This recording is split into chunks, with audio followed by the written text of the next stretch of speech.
ప్రేమించాననగానే నమ్మేసింది. పెళ్లి చేసుకుంటా అనగానే మెడ వంచి తాళి కట్టించుకుంది. తమ ప్రేమకు గుర్తుగా ఓ బిడ్డను కూడా కనింది. కానీ రాత్రికి రాత్రే తల్లి కూతుళ్ళిద్దరూ శవాలైపోయారు. బీహార్ అల్వార్లోని బీవాడిలో ఉంటున్నాడు నిశాంత్ పాండే అనే వ్యక్తి. ఇతను గుర్గావ్లోని ఓ కంపెనీలో పనిచేసేవాడు. ఓ పక్క ఉద్యోగం చేస్తూ మరో పక్క బ్యాచిలర్ లైఫ్ ని బాగా ఎంజాయ్ చేస్తున్నాడు ఈ నిశాంత్. వర్క్ చేసేటప్పుడు తప్ప మిగిలిన టైం మొత్తం అతని ముఖం ఫోన్ లోనే ఉంటుంది. తన ఫోన్ నే గర్ల్ ఫ్రెండ్ లా ఫీల్ అయిపోయేవాడు. అందుకే ఫోన్ ని ఎప్పుడూ చేతికి అతికించుకొని ఉండేవాడు. అలా ఫోన్ తో టైం పాస్ చేస్తూ చివరికి ఆ ఫోన్ లోనే గర్ల్ ఫ్రెండ్ ని వెతుక్కున్నాడు. బాబు ఇప్పుడు సోషల్ మీడియాలో ఫుల్ బిజీ. ఆఫీస్ వర్క్ అయిపోగానే ఫోన్ తో గడపడం నిశాంత్ కి వ్యసనంలా మారిపోయింది. ఫోన్ నే ప్రియురాలుగా, సోషల్ మీడియానే తన కోరికలు తీర్చే దేవతలా ఫీల్ అయిపోయి చివరికి ఆ సోషల్ మీడియాలోనే ఆకాంక్ష అలియాస్ రీతు అనే యువతిని తన ప్రేయసిగా మార్చుకున్నాడు. ఈ నిశాంత్ ఎప్పుడు చూసినా అందమైన అమ్మాయిలను సెలెక్ట్ చేసుకుని వాళ్లకు ఫ్రెండ్ రిక్వెస్ట్లు పెట్టేవాడు. ఇష్టమైన వాళ్ళు మాట్లాడతారు, ఇష్టం లేని వాళ్ళు సైలెంట్ గా ఉంటారులే, పోయేదేముందని ఎప్పుడు చూసినా అమ్మాయిలకు రిక్వెస్ట్ల మీద రిక్వెస్ట్లు పెట్టేవాడు. అలాగే ఈ ఆకాంక్షకు కూడా ఫ్రెండ్ రిక్వెస్ట్ పంపాడు. అయితే ఇక్కడ దరిద్రుడికి దేవత లాంటి అమ్మాయి వస్తుంది అన్నట్లు ఈ గోడ మీద పిల్లి వాటం లాంటి మనస్తత్వం ఉన్న నిశాంత్ కి పడిపోయి భార్య అయిపోయింది ఆకాంక్ష. నిశాంత్ కి అమ్మాయిల పిచ్చి ఉందని తెలుసుకోలేకపోయింది. నీకే నా ఫస్ట్ రిక్వెస్ట్ అని చెప్పగానే అమాయకంగా నమ్మేసింది. నీతోనే నా మొదటి లవ్ అనేసరికి తన హార్ట్ లో నిశాంత్ కి ప్లేస్ ఇచ్చేసింది. నువ్వు లేకుండా నా జీవితమే లేదనేసరికి ఆ మాటలకి మనసులో నుండి పొంగిపోతున్న ప్రేమను ఆపుకోలేక తాళి కట్టించుకుంది. నిశాంత్ కూడా తన ప్లాన్ బాగానే వర్కౌట్ అయిందిలే అనుకున్నాడు. కారణం ఆకాంక్ష చాలా మంచిది. ఆ విషయం ఆమెతో మాట్లాడినప్పుడే ఈ నిశాంత్ కు అర్థమైంది. పైగా అమాయకురాలు, తను ఏది చెప్పినా నమ్మేస్తుందిలే అని తెలుసుకున్నాడు. అలాంటి అమ్మాయి తన జీవితంలోకి రావాలి అనుకున్నాడు. అలా అయితేనే తన పిచ్చి వేషాలు కంటిన్యూ చేసుకోవచ్చని అందుకే ఆకాంక్షను మనవాడాడు. అయితే ఇవేవీ తెలియని ఆకాంక్ష నిశాంత్ తో అందమైన జీవితాన్ని ఊహించుకొని అతన్ని పెళ్లాడింది. నిశాంత్ కూడా అందమైన జీవితాన్ని అందంగా చూపించాడు ఆకాంక్షకి. కానీ ఆ ఆనందం శాశ్వతం కాదని తెలుసుకోలేకపోయింది పాపం. కొన్నాళ్లు గడిచేసరికి తల్లయింది. పుట్టిన బిడ్డకు నవ్య అని పేరు పెట్టారు. ప్రస్తుతం నవ్య వయసు 4 సంవత్సరాలు. అయితే అప్పటికే ఈ నిశాంత్ సైడ్ ట్రాక్ మొదలు పెట్టేశాడు. భార్యను తన ప్రేమ ఉచ్చులో బంధించి వాస్తవాలు తెలియకుండా మరో మహిళతో ఎఫ్ఐఆర్ పెట్టుకున్నాడు. అక్కడితో ఆగాడా అంటే ప్రియురాలిపై ప్రేమ పెరిగిపోయి ఏకంగా తాళి కూడా కట్టేశాడు. కానీ ఇవేవి ఆకాంక్షకు తెలియలేదు. పైగా భర్తకు ఆర్థికంగా సాయం చేయాలని ఓ స్కూల్లో టీచర్ గా జాయిన్ అయింది. తనతో పాటు పాపను తీసుకువెళ్లి మళ్లీ సాయంత్రానికి ఇంటికొచ్చేది. ఆకాంక్ష బిజీలో ఆమె ఉంటే తన బిజీలో తనుంటున్నాడు నిశాంత్. డే అండ్ నైట్ షిఫ్ట్లు చేస్తూ దొరికినంత ఆనందం దోచేసుకుంటున్నాడు. ప్రియురాలికి తనని నిశాంత్ రెండవ పెళ్లి చేసుకున్నాడని తెలీదు. ఇటు భార్యకి అటు రెండవ భార్యకి ఇద్దరికి ఈ విషయం తెలియకుండా మేనేజ్ చేస్తూ వచ్చాడు. డే టైంలో రెండవ భార్యతో, స్కూల్ నుండి రాగానే నైట్ టైం మొదటి భార్యతో ఉండేవాడు. అయితే రెండవ భార్యకి ఆ విషయంలో డౌట్ వచ్చింది. నువ్వెప్పుడు రాత్రి టైంలో ఒక్కసారి కూడా ఇంట్లో ఉండవు, ఎంత నైట్ డ్యూటీలైనా ఒక్కరోజు కూడా పర్మిషన్ ఉండదా అని అడిగింది. ఆ ఒక్క ప్రశ్నతో నిశాంత్ కి ఆమె మనసులో వచ్చిన అనుమానం అర్థమైంది. ఆమె అనుమానం పెరిగి ఆమె తనకు దూరం కాకుండా ఉండాలి అంటే ఆ అనుమానాన్ని పోగొట్టేలా నైట్ కూడా ఆమెతో ఉండాలి.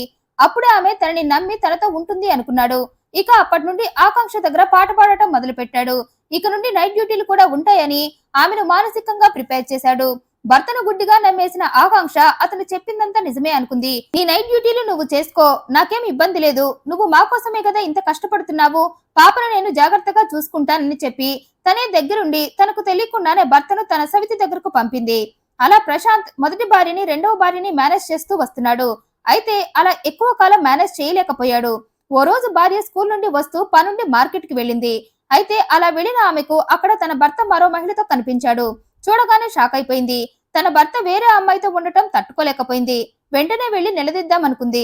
కానీ తన భర్త పక్కన ఉన్న అమ్మాయి ఎవరో తనకి తెలియాలి, ఆ తర్వాతే అన్ని కడిగేయాలి అనుకొని వాళ్లకు తెలియకుండా ఇద్దరిని ఫాలో అయ్యి ఆమె తన భర్త రెండవ భార్య అని తెలుసుకొని చెల్లించిపోయింది. నిశాంత్ తనని మోసం చేశాడని, గుడ్డిగా అతని కపట ప్రేమను నమ్మేసి మోసపోయానని తెలుసుకుంది. ఇంటికి రాగానే భర్తను నిలదీసింది. ఓ తెలిసిపోయిందా అన్నాడు నిశాంత్. తెలిసింది కాబట్టే అరుస్తున్నా అంది. నువ్వు అరిచినా ప్రయోజనమేం లేదన్నాడు. నీ అంత చూస్తా అంది. నువ్వు నన్నేం చేయలేవన్నాడు. నీ రెండవ భార్యని వదిలేకపోతే నాలో ఉన్న మరో యాంగిల్ చూస్తావు అంది. నిన్ను అవసరమైతే చంపనైనా చంపేస్తా కానీ నా రెండవ భార్యని మాత్రం వదలనన్నాడు. ఎలా వదలవో నేను చూస్తా అంది. అలా అప్పటి నుండి ఇద్దరి మధ్య అదే విషయంలో గొడవ. అయితే ఆకాంక్షతో ఎన్ని గొడవలు పడ్డా రెండవ భార్యని మాత్రం వదలలేదు నిశాంత్. అలా ఏప్రిల్ 23 బుధవారం రోజు రాత్రి కూడా భార్యాభర్తలిద్దరికి అదే విషయంలో గొడవైంది.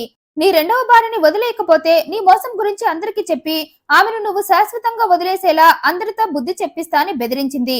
రెండవ భార్యను వదిలేయమనటాన్ని ఊహల్లో కూడా భరించలేకపోయిన నిశాంత్ కి వెంటనే కోపం వచ్చేసింది. దీంతో వెంటనే అయితే నన్ను నా రెండవ భార్యని విడదీస్తానన్న నిన్నే నాకు అడ్డంగా లేకుండా చేసుకుని పర్మనెంట్ గా ఆమెతో సెటిల్ అయిపోతా అంటూ ఆకాంక్ష గొంతు పట్టుకుని ఆమెను చంపేశాడు.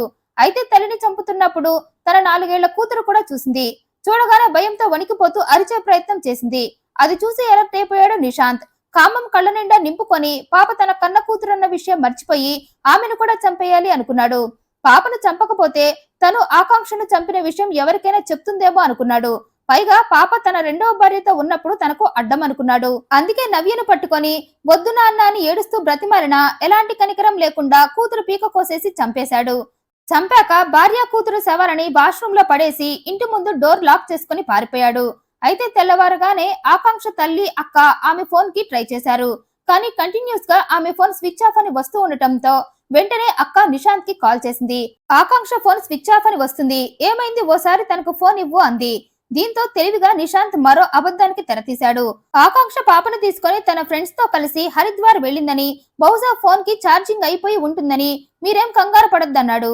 అయితే అప్పటికే ఆ సమాధానంతో ఆమె కుదుట పడిన రోజులు గడుస్తున్న ఆకాంక్ష నుంచి ఫోన్ రాకపోవటం, పైగా ఆమె ఫోన్ కలవకపోవటంతో తల్లికి అక్కకి అనుమానం వచ్చి వాళ్ళు ఆకాంక్ష ఉండే ఫ్లాట్ కి వెళ్లారు. డోర్ లాక్ చేసి ఉండటంతో చుట్టుపక్కల ఫ్లాట్స్ ని సంప్రదించారు. వారంతా చాలా రోజుల నుండి ఆకాంక్ష ఫ్లాట్ కు తాళం పెట్టి ఉందని, మాకు కూడా అనుమానంగా అనిపించి ఆకాంక్షకు కాల్ చేశామని, కానీ ఆమె ఫోన్ కంటిన్యూస్ గా స్విచ్ ఆఫ్ వచ్చిందని చెప్పారు. దీంతో వెంటనే అక్కకు అనుమానం వచ్చి పోలీసులకు ఇన్ఫర్మేషన్ ఇచ్చింది. పోలీసులు సీన్ లోకి వచ్చారు. తాళం పగలగొట్టి లోపలికి వెళ్లి చూడగా వాష్రూమ్ లో ఆకాంక్ష నవ్యాల శవాలు కుళ్లిపోయిన స్థితిలో వారికి కనిపించాయి. 2 శవాలను హ్యాండ్ ఓవర్ చేసుకుని మార్చురీకి పంపారు. ఇద్దరివి హత్యలే అని తేలటం, పైగా నిశాంత్ పరారీలో ఉండటంతో ఈ 2 హత్యలు నిశాంత్ నే చేసి ఉంటాడని పరారీలో ఉన్న అతన్ని లొకేషన్ ద్వారా పట్టుకున్నారు. విచారణలో తనే ఈ 2 హత్యలు చేశానని ఒప్పుకున్నాడు. తన రెండవ భార్య కోసమే మొదటి భార్యని పాపని చంపేశానని చెప్పాడు. ఆకాంక్ష తన రెండవ భార్యతో ఉండటానికి ఒప్పుకోలేదని, తమ బంధాన్ని వ్యతిరేకించిందని, ఆమెను వదిలేయమని పట్టుబట్టిందని, అందుకే ఆ కోపంతోనే భార్యను చంపేశానని, తన భార్యను చంపుతున్నప్పుడు పాప కూడా చూడటంతో పాపను కూడా చంపేశానని చెప్పాడు.